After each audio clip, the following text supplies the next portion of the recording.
আজকে সংক্ষিপ্ত সময়ে আলোচনার বিষয় কুরবানির মাসলা মাসাইল। আমরা সংক্ষেপে কুরবানি সম্পর্কে কিছু কথা জেনে নেওয়ার চেষ্টা করব। কুরবান এটি আরবি শব্দ। এটি উর্দু এবং ফার্সিতে কুরবানি নামে ব্যাপক পরিচিতি লাভ করেছে এবং আমাদের দেশেও এই কুরবান শব্দটাকেই আমরা কুরবানি বলে থাকি, যার অর্থ হচ্ছে আল্লাহর নৈকট্য বা আল্লাহর সন্তুষ্টি অর্জন করা। ইসলামী শরীয়তের পরিভাষায় ঈদুল আজহার দিনে পশু জবাহের মাধ্যমে আল্লাহ সন্তুষ্টি অর্জনের মাধ্যমকেই বলা হয় কুরবানি। কুরবানির হুকুম কি? আমাদের দেশে কুরবানির হুকুম নিয়ে কিছু মতপার্থক্য রয়েছে এবং চার মাযহাবের মধ্যেও মতপার্থক্য আছে এই কুরবানির বিধানটা কি। কেউ কেউ বলে থাকে কুরবানি করা সুন্নত, আবার কেউ বলে থাকে কুরবানি করা ওয়াজিব। আসলে বিধান কোনটি? আসলে বিধান হচ্ছে কুরবানি করা সুন্নতে মুআক্কাদা, এটা ওয়াজিব নয়। দলিল দলিল যদি দেখেন, সেই মুসলিমের মধ্যে হাদিস এসেছে, আল্লাহ রাসূল সাল্লাল্লাহু আলাইহি ওয়াসাল্লাম বলছেন,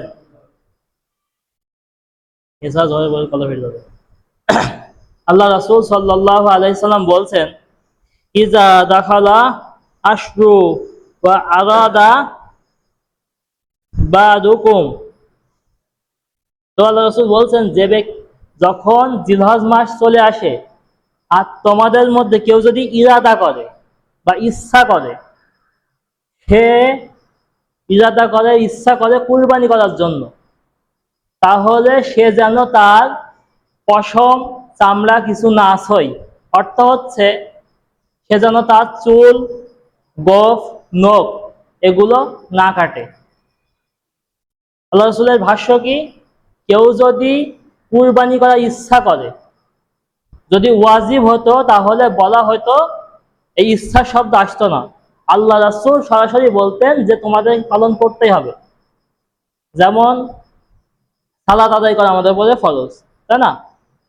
সালাতের ব্যাপারে কখনো কি বিধান আছে যে যদি ইচ্ছা হয় সালাত পড়ে, এমন কোনো আয়াত বা হাদিস আছে? আবার যদি সিয়ামের ব্যাপারে আল্লাহ বলছেন, যখন সিয়ামের মাস চলে আসবে তখন তোমরা সিয়াম পালন করো, ইচ্ছাধীন করা হয়নি। কিন্তু কুরবানির ব্যাপারে আল্লাহ রাসূল বলছেন, যার ইচ্ছা হয় কুরবানি করা, সে যেন তার নখ না কাটে, তার চুল না কাটে, তার গোঁফ না কাটে। এখন বলতে পারেন দাড়ির কথা আসলো না কেন? ভাই, দাড়ি কাটা এমনিতেই হারাম। দাড়ি সে এই সময় হোক আর অন্য সময় হোক কাটা হারাম, তো দাড়ির কথা এখানে আসার প্রয়োজন নেই।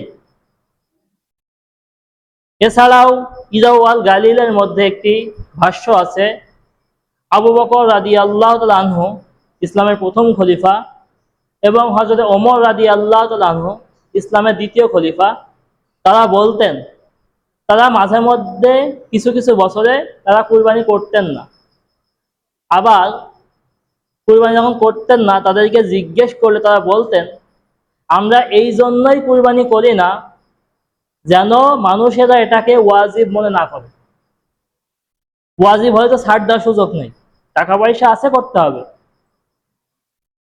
কিন্তু যেহেতু ওয়াজিব নয়, এজন্য হযরত ওমর এবং আবু বকর বলতেন যে আমরা এই কারণে করছি না, লোকেরা যেন ওয়াজিব মনে না করে নেয়। তো এটাই সালাফদের মত যে কুরবানি করা ওয়াজিব নয়, সুন্নতে মুআক্কাদা। এবার আসেন কুরবানির গুরুত্ব কি।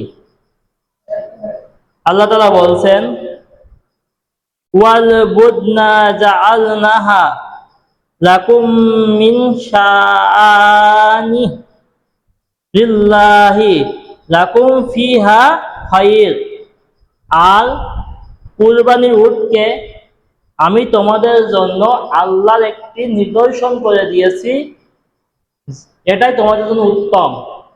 এখানে আল্লাহ সুবহানাহু ওয়া তাআলা কুরবানির উট বললেন এবং শব্দ ব্যবহার করলেন বুদনা। এই বুদনা শব্দটি বাদানাত শব্দ থেকে এসেছে। বাদানাত শব্দের অর্থ শুধু উট হয় না, বাদানাত শব্দের অর্থ হচ্ছে মোটা তাজা বড় সড়ো চতুষ্পদ প্রাণী। এখান থেকে বোঝা যায় যে শুধু উটই নয় কুরবানির পশু, বাকি চতুষ্পদ প্রাণীগুলো আমাদের কুরবানির জন্য দেওয়া হয়েছে। কুরবানির ব্যাপারে আল্লাহ রাসূল বলছে, আল্লাহ সুবহানাহু ওয়া তাআলা বলছেন, ফাসাল্লি লিরাব্বিকা ওয়ানহার, তোমরা তোমার রবের উদ্দেশ্যে কুরবানি করো এবং সালাত আদায় করো। কোন কোন মুফাসসির বলছেন এখানে সালাত অর্থ হচ্ছে ঈদের সালাত। যেহেতু কুরবানির সাথে সম্পর্কিত, সেটা আগে সালাত, তারপরে সালাত পড়ে গিয়ে কুরবানি করবে, এটা এখানে আদেশ। আবার কেউ কেউ বলেছে এখানে সালাত অর্থ হচ্ছে 5 ওয়াক্ত সালাতের কথাই বলা হয়েছে, যেহেতু 5 ওয়াক্ত সালাত আমাদের উপরে আদায় করা ফরজ। এবার একটা মাওকুফ হাদিস, যে হাদিসটা সরাসরি রাসূল সাল্লাল্লাহু আলাইহি ওয়াসাল্লাম থেকে প্রমাণিত না, কিন্তু সাহাবীদের থেকে প্রমাণিত। সাহাবীরা কেউ কেউ বলতেন এভাবে যে, যে ব্যক্তি সামর্থ্য রাখে কিন্তু কুরবানি করলো না, সে যেন আমাদের ঈদগাহর কাছে না আসে। যখন এই হাদিস সম্পর্কে মুহাদ্দিসদেরকে জিজ্ঞেস করা হয় যে আমরা তো জানি সুন্নতে মুআক্কাদা, কিন্তু এখানে কুরবানি না করলে তাকে ধমকি দেওয়া হলো কেন? তো তখন বলছে এটা শুধুমাত্র ধমক দেওয়ার জন্য এবং সাবধান করার জন্য, যে আমি টাকা পয়সা আছে, অযথা কুরবানি দেওয়ার সামর্থ্য আছে, অযথা কেন দিব না? এজন্য আল্লাহ রাসূল তাকে ধমক দিয়েছেন। এজন্যই এই হাদিসটা বর্ণনা করা হয়েছে, কিন্তু এই হাদিস দ্বারা কুরবানি ওয়াজিব হওয়া প্রমাণিত হয় না।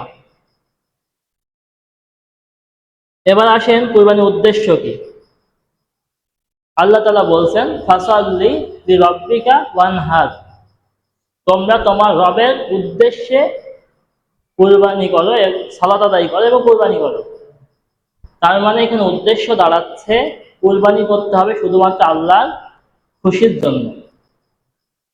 অন্য আয়াতে আল্লাহ বলছেন, কুল, হে নবী আপনি বলুন, ইন্না সলাতি ওয়া নুসুকি ওয়া মাহইয়া ওয়া মামাতি লিল্লাহি রাব্বিল আলামিন, যে আপনি বলুন নিশ্চয় আমার সালাত, আমার কুরবানি, আমার জীবন এবং আমার মৃত্যু সমস্ত কিছু একমাত্র আল্লাহর জন্যই নিবেদিত, আল্লাহর জন্যই খাস। সূরা হজের মধ্যে আল্লাহ সুবহানাহু ওয়া তাআলা বলছেন যে আল্লাহর কাছে পৌঁছায় না তোমাদের কুরবানির পশুর রক্ত, গোশত, এগুলো কিছুই আল্লাহর কাছে পৌঁছায় না। পৌঁছায় শুধুমাত্র তোমাদের অন্তরের তাকওয়া, আল্লাহর যে ভয় তোমাদের অন্তরে আছে সেটাই আল্লাহর কাছে পৌঁছায়। যদি আল্লাহর কাছে কোনো বস্তু পৌঁছাতো, তাহলে আপনারা হাবিল এবং কাবিলের কুরবানির ঘটনা জানেন। যে হাবিল কুরবানি করেছিল কি, একটা ছোটখাটো একটা পশু, তাই না? আর কাবিল সে চাষী ছিল, তো সে আল্লাহর উদ্দেশ্যে অনেক পরিমাণে কিন্তু কিছু নষ্ট ফসল কুরবানি করেছিল। তো সেই সময় নিয়ম ছিল যে যার কুরবানিটা কবুল হবে, আসমান থেকে এসে তার কুরবানিটা পুড়িয়ে দেবে, আগুন এসে পুড়িয়ে দেবে। তো দেখা গেল হাবিলের কুরবানিটা আসমান থেকে আগুন এসে পুড়িয়ে দিল, মানে হচ্ছে তারটা কবুল হয়ে গেল। তো কুরবানির উদ্দেশ্য হবে শুধুমাত্র আল্লাহ সন্তুষ্টির জন্য। আল্লাহ আদেশ করেছে, আমার সামর্থ্য আছে, আমি কুরবানি করবো আল্লাহ সন্তুষ্টির জন্য, এতটুকু। অনেকে এভাবে চিন্তা করে যে কুরবানির সময় ছেলেটার বিয়ে দেব, বউ ভাতা করতে তো খরচ হবে, একটা গরুই কুরবানি দিই, কুরবানিও হয়ে গেল, গোশ খাওয়া হয়ে গেল। ভাই, যদি গোশ খাওয়ার এতটুকু নিয়ত থাকে, কুরবানি বাতিল, কুরবানি বাতিল। এমনি ভাবে অনেকে আছে প্রতিযোগিতা করে না, যে অমুকজন এলাকার ধনী ব্যক্তি, ও কিনেছে 1,00,000 দিয়ে কুরবানি, আমার টাকা বেশি কম আছে, আমি 1,10,000 দিয়ে কিনবো। এই যে পাল্লা পাল্লি দেওয়া, এটাও ইসলাম শরীয়ত বৈধ করে না। এটাও রিয়া, লোক দেখানো ইবাদত। আর লোক দেখানো ইবাদতের ক্ষেত্রে আল্লাহ সুবহানাহু ওয়া তাআলা সেই ইবাদত কবুল করবে না। কুরবানি হতে হবে স্রেফ আল্লাহর জন্য, আল্লাহকে খুশি করার জন্য। যদি আমরা আল্লাহকে খুশি করার জন্য কুরবানি করতে পারি, তাহলে সেই কুরবানি কবুল হবে, যদিও সেটা ছোট একটা বকরি হোক। ছোট যদি ছাগলের বাচ্চা দিয়েও আমরা কুরবানি করি, যেটার বয়স হয়ে গিয়েছে, তাহলে ওইটা দিয়ে কুরবানি করলে সেটা কবুল হবে। কিন্তু আপনি হয়তো উট কুরবানি করছেন, কিন্তু অন্তরের মধ্যে এই নিয়ত আছে যে গোস্ত খাওয়া বা লোকে জানবে, তাহলে সেই কুরবানি কবুল হবে না। কুরবানির পশু কি দিয়ে কি কি হবে? কুরআনুল কারীমে সূরা হজের 34 নম্বর আয়াতে আল্লাহ কুরবানির পশু সম্পর্কে বলেছেন, বাহি বাহিমাতিল আনাম, যে চতুষ্পদ প্রাণী বা গৃহপালিত প্রাণী, যেটা দিয়ে আমরা ওই গৃহে পালন করি, এমন প্রাণী যেটা দিয়ে আমরা কোনো চাষাবাদের কাজে ব্যবহার করলেও বাহন হিসেবে যেটাকে ব্যবহার করি না। এই বাহিনাতুল আনামের ব্যাখ্যায় মুফাসসিররা বলছেন, সেটা হচ্ছে উট, সর্বপ্রথম হচ্ছে উট, তারপরে গরু, তারপর ছাগল, ভেড়া, দুম্বা, এই 5 প্রকার। কোন মুহাদ্দিস গরুর সমতুল্য করে মহিষ দিয়ে কুরবানি করা যাবে এই বিধান দিয়েছেন, কিন্তু আল্লাহ রাসূল থেকে দুম্বা, ছাগল, ভেড়া এবং গরু, উট, এই 5 প্রকার প্রাণী কুরবানি করার দলিল আল্লাহ রাসূল থেকে পাওয়া যায়। এছাড়া মহিষ দিয়ে কুরবানির কথা পাওয়া যায় না। ইমাম শাফিঈ রাহিমাহুল্লাহ তার কিতাবুল উমের মধ্যে বলছেন, এই 5 প্রকার প্রাণীর কথা উনি উল্লেখ করলেন, যে গরু, উট, ছাগল, ভেড়া, দুম্বা, এই 5 প্রকার প্রাণীর কথা তিনি উল্লেখ করে বলছেন, কেউ যদি এই 5 প্রকার প্রাণীর বাইরে কুরবানি করে, তার কুরবানি গ্রহণযোগ্য হবে না। এটা ইমাম শাফিঈর মত। এবং 4 মাযহাবের ইমামরা একমত যে এই 4 প্রকার, তার মধ্যে কোন ইমাম এটা বলেছেন যে উট দিয়ে, মানে মহিষ দিয়ে কুরবানি করা যাবে, কিন্তু যেহেতু এটা নিয়ে ইখতিলাফ আছে, তো যেহেতু আমাদের সমাজে বেশিরভাগ আমরা কি দিয়ে করি, ছাগল না হয় গরুর ভাগে, তো এই দুইটা দিয়েই আমরা কুরবানির চেষ্টা করবো, যেহেতু সমাজে প্রচলন এটারই বেশি। এবার আসেন কুরবানির পশু কেমন হবে। কুরবানির পশু হতে হবে নিখুঁত, কোনো খুঁত থাকতে পারবে না। বারা ইবনে আযিব রাদিয়াল্লাহু তাআলা থেকে তিনি বলেন, রাসূল সাল্লাল্লাহু আলাইহি ওয়াসাল্লামকে জিজ্ঞেস করা হলো, আল্লাহ রাসূল, আমরা কি ধরনের পশু দিয়ে কুরবানি করব? তখন আল্লাহ রাসূল বলছেন, তোমরা স্পষ্ট খোড়া, স্পষ্ট কানা এবং রোগা পাতলা দুর্বল প্রাণী দিয়ে তোমরা কুরবানি করবে না। তার মানে কি কি দোষ বলল? স্পষ্ট খোড়া, স্পষ্ট কানা এবং অতি দুর্বল, দেখে মনে হচ্ছে গায়ে কিছু নেই, লাল লাল লাল লাল করছে, এমন প্রাণী দিয়ে কুরবানি করা যাবে না। ইবনে মাজাহর মধ্যে হাদিস এসেছে, আলী রাদিয়াল্লাহু তাআলা থেকে তিনি বলেন, রাসূল সাল্লাল্লাহু আলাইহি ওয়াসাল্লাম বলেছেন, তোমরা তোমাদের কুরবানির পশুর চোখ এবং কান ভালো করে পরীক্ষা করে দেখে নাও। কি কি দেখতে বললেন? চোখ এবং কান। কারণ ত্রুটি এই চোখে আর কানেই বেশি থাকে। তো আরেকটা বিষয়, মুসিন্না, মুসিন্না পশু দিয়ে কুরবানি করা। মুসিন্না হচ্ছে এমন পশু যার দুধের দাঁত পড়ে গিয়ে নতুন করে দাঁত ওঠা শুরু হয়েছে বা দুধের দাঁত পড়ে গিয়েছে, এমন প্রাণীকে বলা হয় মুসিন্না। আল্লাহ রাসূল সাল্লাল্লাহু আলাইহি ওয়াসাল্লাম হাদিসের মধ্যে বলছেন যে তোমরা মুসিন্না পশু ছাড়া কুরবানি করবে না। তবে যদি তোমাদের কাছে 6 মাসের মোটা তাজা ভেড়া থাকে, তোমরা সেটা দিয়ে কুরবানি করতে পারো। এটা আল্লাহ রাসূলের কথা। এখন মুসিন্না কোন কোন প্রাণীর বয়স কেমন হবে, যেটা ইমামদের মত বা সালাফদের মত, সেটা হচ্ছে উট 5 বছর শেষ হয়েছে হওয়ার পরে উট 6 বছরে পদার্পণ করেছে, মানে 5 বছর বয়স শেষ, 6 বছর হয়ে গিয়েছে, এমন উট দিয়ে, এমন উটকে বলা হয় মুসিন্না। আবার 3 বছর শেষ, 2 বছর শেষ হয়ে গিয়ে 3 বছর, 3 বছর পড়েছে, এমন গরুকে বলা হয় মুসিন্না। এছাড়া 1 বছর শেষ হয়ে গিয়ে 2 বছরে পড়েছে এমন ছাগল, ভেড়া এবং দুম্বা, এগুলো হচ্ছে মুসিন্না। তার মানে উটের ক্ষেত্রে বয়স কত? 5 বছর শেষ হয়ে যাওয়া, গরুর ক্ষেত্রে 2 বছর সে 3 বছর পড়া, আর ছাগল, দুম্বা, ভেড়ার ক্ষেত্রে 1 বছর শেষ হয়ে গিয়ে 2 বছর পড়া।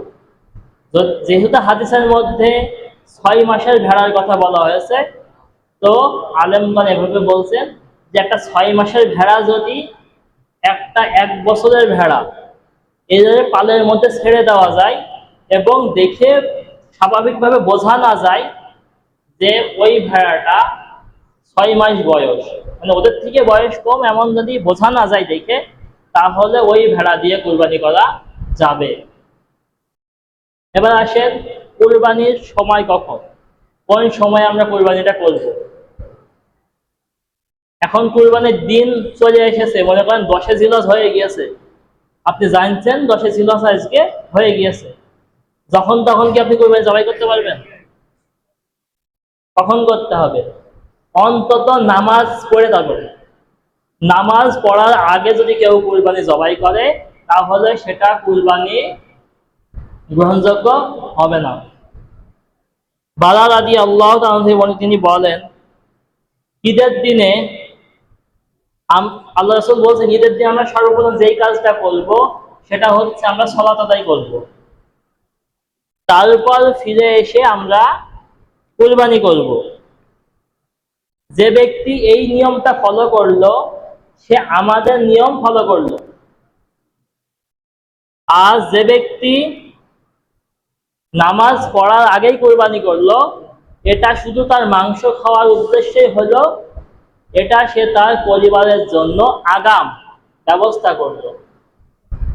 এই কথা আল্লাহ রাসূল বললেন, তখন একজন সাহাবী উঠে বলছে, আল্লাহ রাসূল, আমি তো আগেই কুরবানি করে ফেলেছি, মানে আগেই পশু জবাই করে ফেলেছি, তখন সালাত হয়নি। তখন আল্লাহ রাসূল বললেন যে তোমার নিকট, তখন বললেন যে এটা করে ফেলেছি এবং আমার নিকট একটা ছোট্ট একটা বাচ্চা আছে, ছোট একটা বাচ্চা মানে যার এখনো বয়স হয়নি, এমন একটা বাচ্চা আছে। তখন আল্লাহ রাসূল বললেন, তুমি এটা দিয়েই কুরবানি করো, এটা দিয়ে কুরবানি করো, যেহেতু আগে ভুল করে কুরবানি করেছে একটা, আল্লাহ রাসূল বলছে এটা দিয়েই করো। তখন ওই সাহাবী জিজ্ঞেস করছে, আল্লাহ রাসূল, এই বিধান কি শুধুমাত্র আমার জন্য নাকি আমার পরবর্তী যারা আছে তাদের জন্য? বলছে না, এই বিধান শুধু তোমার জন্য। মানে এই যে ছোট পশু দিয়ে কুরবানি করা, এটা হচ্ছে শুধু ওই ব্যক্তির জন্য খাস, সেটা ভুল করে ফেলেছে। আর আমাদের জন্য নির্দেশনা হচ্ছে ঈদের সালাত পড়বো, খুতবা শুনবো, বাড়ি গিয়ে কুরবানি করবো, এটা হচ্ছে কুরবানি করার সময়। এর আগে কুরবানি করা যাবে না। অনেক জায়গায় দেখা যায় ঈদের জামাত একই গ্রামে 2 জায়গায় 2টা টাইমে।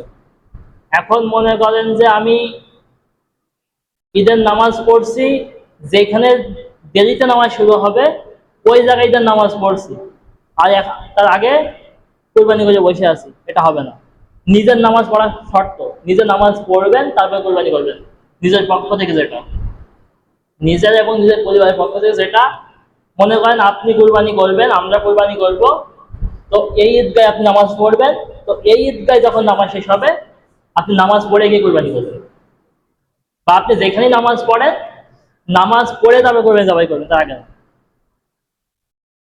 বোঝা যাচ্ছে মনে হয়? এখন আসেন জবাই করার পদ্ধতি। জবাই করার পদ্ধতি আমাদের সমাজে যেটা চালু আছে যে দক্ষিণ দিকে মাথা দিয়ে পশ্চিম দিকে মুখ করে কোরবানি জবাই করে, এটা বৈধ, এটা আলেমদের মধ্যে কোনো মত পার্থক্য, এটা বৈধ। কিন্তু বিসমিল্লাহ বলে জবাই করবেন, এটাই নিয়ম, যে দক্ষিণ দিকে মাথা দিয়ে কাত করে শুয়ে নেবে, যেন মুখটা থাকে কোন দিকে, পশ্চিম দিকে, তারপরে বিসমিল্লাহ বলে জবাই করবেন। যেমন রাসূল সাল্লাল্লাহু আলাইহি ওয়াসাল্লামের কাছে একবার সাদা এবং কালো মানে ধূসর রঙের কালো শিংওয়ালা ভেড়া নিয়ে আসা হলো, তখন তিনি কুরবানি করলেন, নিজে হাতে জবাই করলেন, এবং তখন তিনি বললেন বিসমিল্লাহি আল্লাহু আকবার। জবাই করলেন কি বলে? বিসমিল্লাহি আল্লাহু আকবার, এটা বলে যদি জবাই করেন জবাই শুদ্ধ। এছাড়াও আরেকটা দোয়া হাদিসে বর্ণিত হয়েছে, যদি মুখস্থ থাকে পড়বেন, আর যদি মুখস্থ না থাকে বিসমিল্লাহ আল্লাহু আকবার বলাই এই সময় যথেষ্ট। সেই দোয়াটা হচ্ছে, আমাদের দেশে মজার ব্যাপার হচ্ছে, আমাদের দেশে যেটা জায় নামাজের দোয়া পড়ে না, জায় নামাজের দোয়া জানেন যেটা পড়ে আমাদের দেশে, ওই জায় নামাজের দোয়াটা জায় নামাজের দোয়া না, ওইটা হাদিসে বর্ণিত হয়েছে। এক তো সানা হিসেবে বর্ণিত হয়েছে মুসলিমের মধ্যে, আর এখানে বর্ণিত হয়েছে কুরবানির দোয়া হিসেবে। যেমন আল্লাহ রাসূল এই দোয়া পড়তেন, ইন্নী ওয়াজজাহতু ওয়াজহিয়া লিল্লাযী ফাতারাস সামাওয়াতি ওয়াল আরদা হানিফা ফাতারাস সামাওয়াতি ওয়াল আরদা আলা মিল্লাতি ইব্রাহিম কুল ইন্না সলাতি ওয়া নুসুকি ওয়া মাহইয়া ওয়া মামাতি লিল্লাহি রাব্বিল আলামিন। এই দোয়াটা শেষ পর্যন্ত এই দোয়াটা আল্লাহ রাসূল পড়তেন। যারা কোরবানির পশু জবাই করবেন মুখস্থ থাকলে দোয়া পড়বেন, তাই বিসমিল্লাহি আল্লাহু আকবার বলে পশু জবাই করবেন, তাহলে ইনশাআল্লাহ আপনার পশু জবাইটা শুদ্ধ হবে। এবার আসেন গোশত বন্টন, কুরবানির গোশত বন্টন। আল্লাহ তাআলা সূরা হজের মধ্যে বলছেন, ফাকুলু মিনহা ওয়া আতিমু মুল কানিয়া ওয়াল মুহতারা, যে অতঃপর কুরবানির গোশত তোমরা খাও এবং তোমাদের কাছে যারা চায় আর যারা চায় না উভয়কেই তোমরা খাইতে দাও। তাহলে কে খাবে? নিজেরা খাইতে হবে, এবং যারা আমাদের কাছে চায় এবং যারা চায় না এমন মানুষকে দিতে হবে। অন্য আয়াতের মধ্যে আল্লাহ বলছেন, ফাকুলু মিনহা ওয়া আতিমুল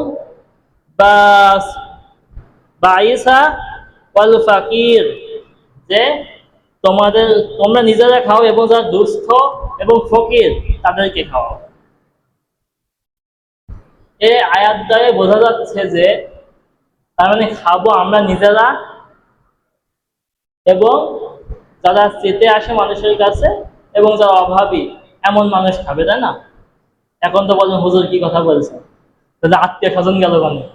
আত্মীয় স্বজন তো একটা ভাগ আমরা দিই, সেটা যাবে কোথায়? কারণ আত্মীয় স্বজন না দিলে জ্ঞান দিকে যাবে না সমাজে।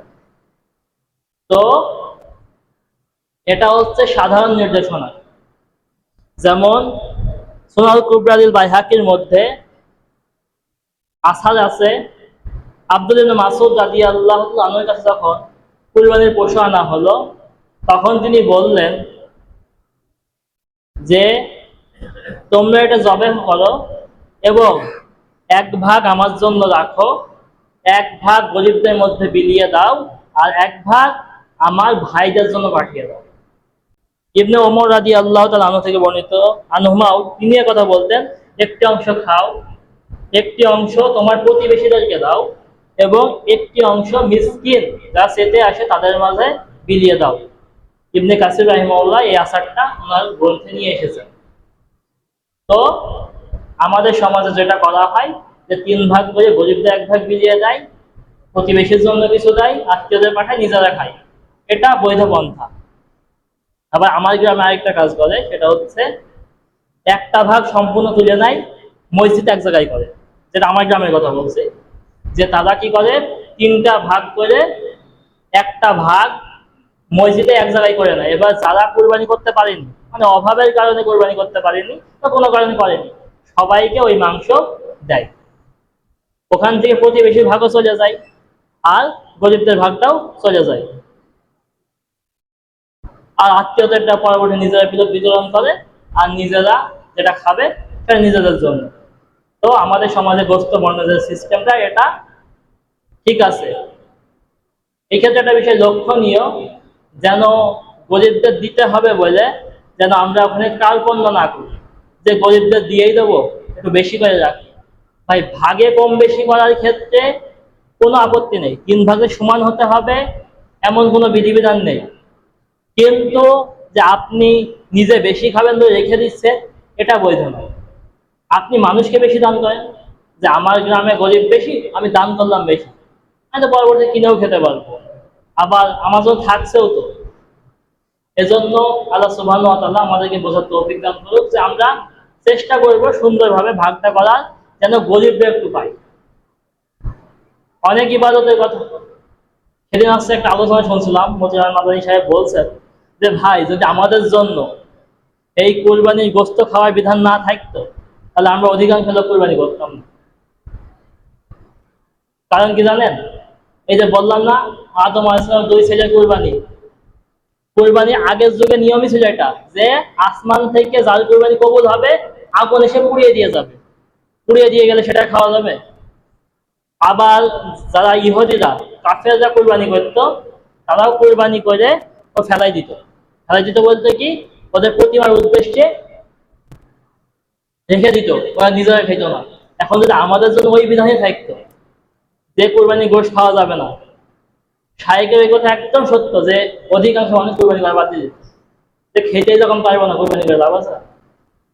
কিন্তু কুরবানি করতে হবে কিসের জন্য? আল্লাহ সন্তুষ্টির জন্য। আল্লাহ সুবহানাহু ওয়া তাআলা আমাদেরকে সঠিকভাবে কুরবানি করার তৌফিক দান করুন।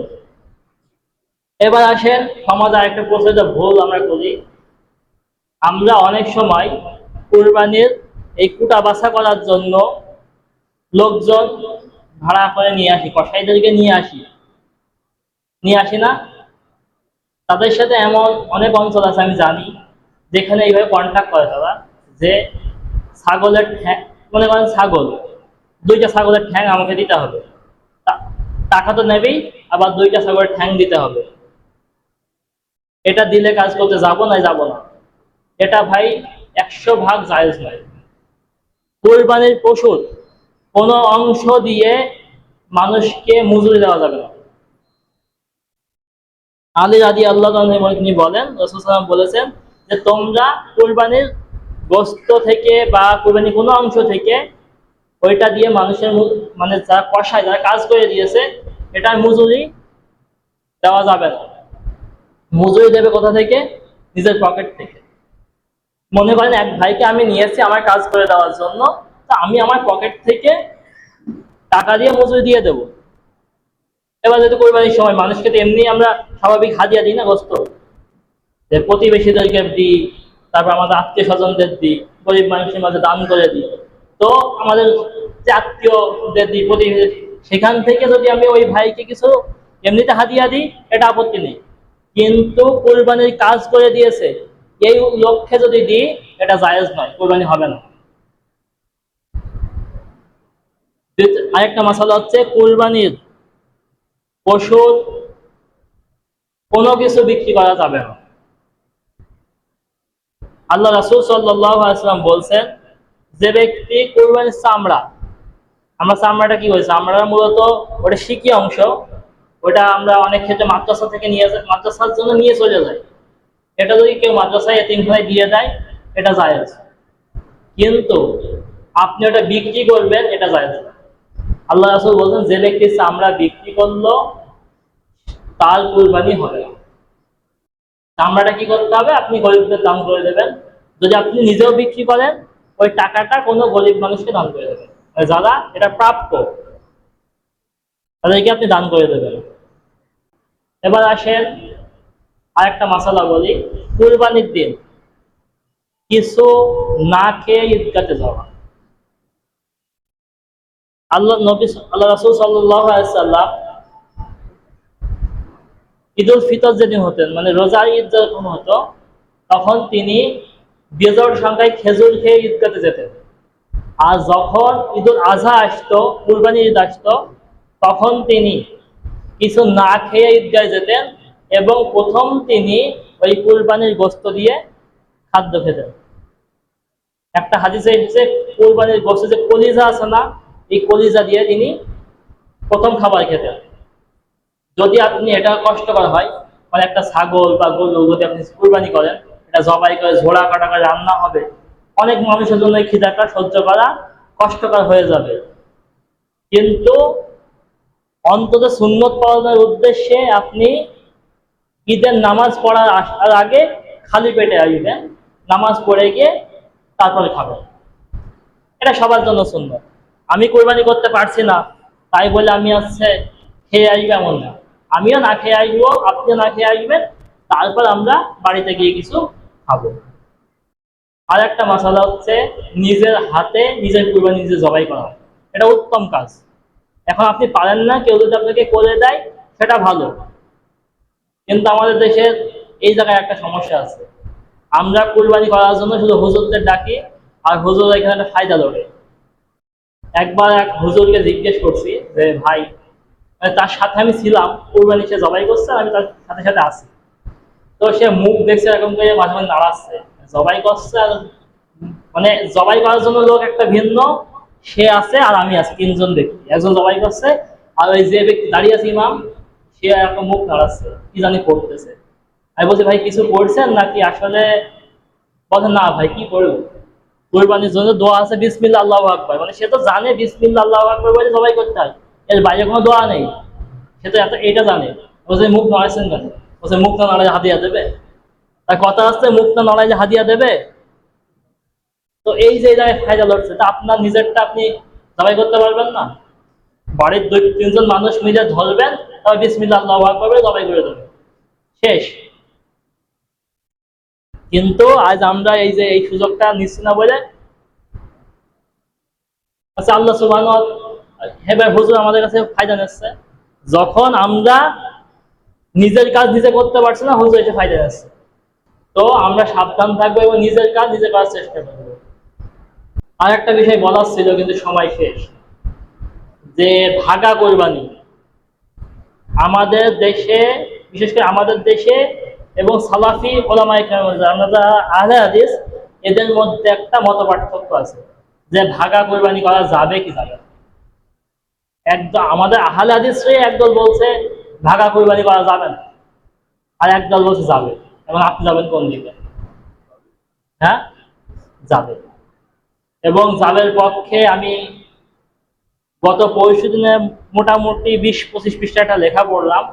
আপনাদের কেউ চান আমি সামনের সপ্তাহে এনে আপনাদের মসজিদে দিতে পারি যে ভাগা কোরবানি করা যাবে।